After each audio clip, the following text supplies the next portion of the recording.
বসে আছে তার মধ্যে কথা মানে অনেকগুলো আমার মানে তাদের কথা বলা একান্ত দরকার, কিন্তু সবার কথা আমি বলতে পারছি না। তবে নাহিদা আশরাফের কথা না বলে পারছি না। তো যাই হোক, আমি প্রথমেই ধন্যবাদ দিয়ে নেই। এই ধন্যবাদটা কিন্তু শুধুমাত্র ধন্যবাদ না, কৃতজ্ঞতা এবং ভালোবাসা।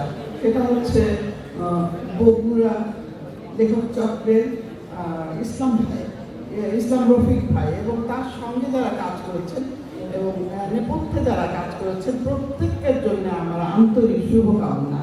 আমি অবাক হয়ে গেছি যে এতগুলো বিভিন্ন জায়গা থেকে এতগুলো মানুষকে, লেখক, কবি, তাদের একসাথে জড়ো করা এবং তাদের নিয়ে কাজ করা খুব একটা সোজা কথা না, তাও আবার 2 দিন ব্যাপী।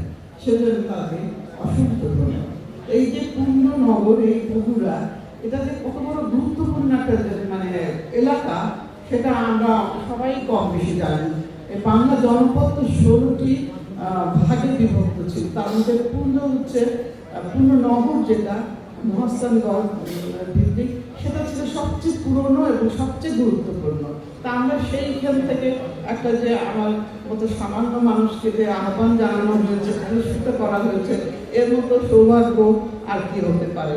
তো আর আরেকটা জিনিস আমার সবচেয়ে ভালো লাগলো যে এইখানের যে কৃতি মানুষ, তার মধ্যে কাজিউল হক আমার সম্পর্কে মামা হন এবং আখতারুজ্জামান ইলিয়াস এবং আমার শ্রদ্ধেয় শিক্ষক শমশের আলী সাহেব, এদের কথা মনে করে আমি আবার নতুন করে উদ্বুদ্ধ হচ্ছি। যাই হোক, বগুড়ার ঐতিহ্য আজকের নয়, অনেক পুরনো। লোকে বলে যে বগুড়ার মেয়েরা খুবই আধুনিক। অনেক আগেই শুনেছে কথা, হয়তো আজ থেকে প্রায় 50 বছর আগে। তা এখন আসলে সত্যি কথা হচ্ছে বগুড়া জনপদের পুরুষ নারী সবাই ঐতিহ্য সচেতন, সংস্কৃতির মনা। এটা আমি আজকে খুব ভালোভাবে প্রমাণ পেলাম।